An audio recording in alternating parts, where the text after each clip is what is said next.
हरे कृष्णा। आज है सफला एकादशी, पौष मास के कृष्ण पक्ष की एकादशी, जो कि साल की अंतिम एकादशी है।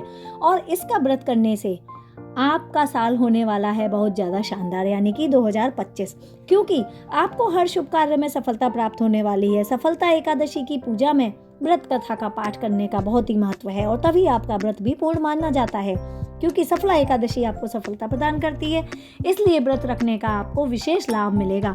आइए सुनते हैं सफला एकादशी की व्रत कथा, जो कि शुभ कारिणी कथा है। चंपावती नाम से विख्यात एक पुरी थी, जो कभी राजा महिष्मत की राजधानी थी। राजर्षि महिष्मत के 5 पुत्र थे। उसमें जो ज्येष्ठ पुत्र था वह सदा पाप कर्म में ही रत रहता था, पर स्त्रीगामी बुरे आचरण वाला था।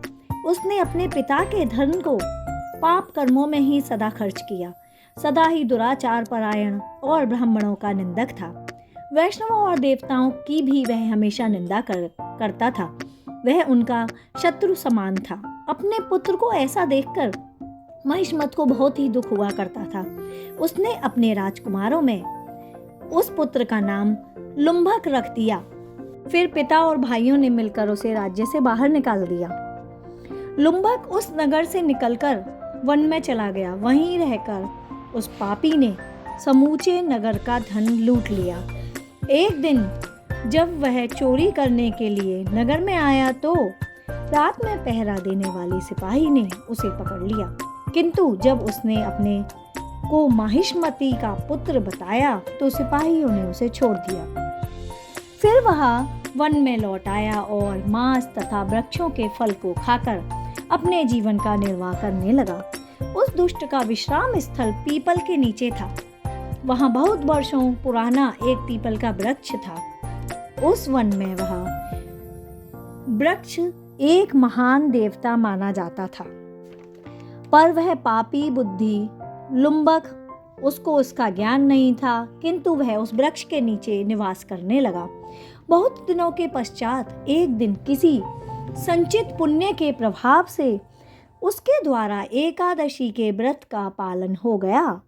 पौष मास के कृष्ण पक्ष को दशमी के दिन पापिष्ठ लुम्भक ने वृक्षों के फल खाए और वस्त्रहीन होने के कारण रात भर जाड़े का कष्ट भोगने के कारण उस समय ना तो उसे नींद आई और ना ही आराम मिला। इस कारण से उससे रात्रि जागरण भी हो गया। वह निस्मार सा हो रहा था। सूर्योदय होने पर भी उसको होश नहीं हुआ।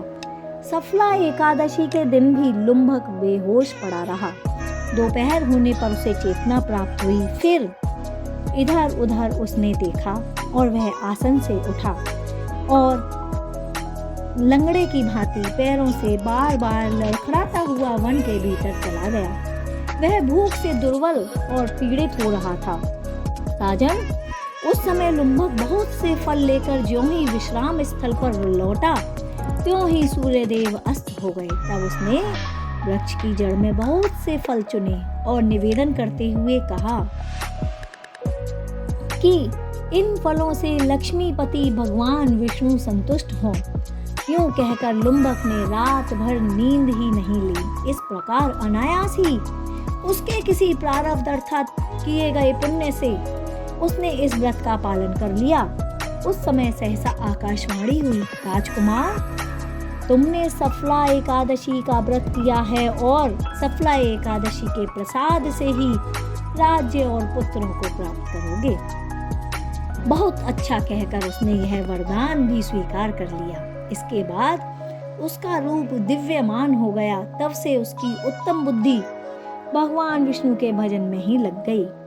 दिव्य आभूषणों की शोभा से संपन्न होकर उसने अखंडक राज्य प्राप्त किया और 15 वर्षों तक वह उसका संचालन करता रहा। उस समय भगवान श्री कृष्ण की कृपा से उसके मनोज्ञ नामक पुत्र उत्पन्न हुआ। जब वह बड़ा हुआ तब लुम्भक ने तुरंत ही राज्य की ममता को छोड़कर वह राज्य अपने पुत्र को सौंप दिया और वह भगवान श्री कृष्ण के सानिध्य में चला गया, जहाँ जाकर मनुष्य कभी शोक में नहीं पड़ता है। राजन, इस तरह से सफला एकादशी का उत्तम व्रत करता है जो भी मनुष्य सफला एकादशी का विधि पूर्वक, विधान पूर्वक, श्रद्धा पूर्वक व्रत रखता है तथा कथा को सुनता या पढ़ता है, वह इस लोक में सुख भोग कर मरने के पश्चात मोक्ष को अवश्य ही प्राप्त कर लेता है। संसार में वे मनुष्य धन्य हैं जो सफला एकादशी के व्रत में लगे रहते हैं, उन्हीं का जन्म सफल हो जाता है। महाराज, इसकी महिमा को पढ़ने, सुनने तथा उसके अनुसार आचरण करने से मनुष्य राजसूय यज्ञ का फल भी प्राप्त कर लेता है। इस प्रकार आप सफला एकादशी के व्रत की महिमा को जान ही गए होंगे कि ये व्रत कितना अद्भुत, चमत्कारिक और अनेक सफलताओं को प्रदान करने वाला है। जिससे कि आपने इस कथा का उदाहरण देख ही लिया। लुम्भक नाम का जो व्यक्ति था उसको कितना ज्ञान हो गया और एक व्रत के रखने मात्र से ही उसका सारा जीवन बदल गया। इस प्रकार से हमें विष्णु भगवान की भक्ति करनी चाहिए और मन में हमेशा व्रत के समय में कभी भी कोई बुरा सोच विचार मन में नहीं लाना चाहिए और मानसिक जाप करना चाहिए। ओम नमो भगवते वासुदेवाय। इस प्रकार राधे कृष्णा। आपका दिन शुभ हो। एकादशी व्रत की हार्दिक शुभकामनाएं।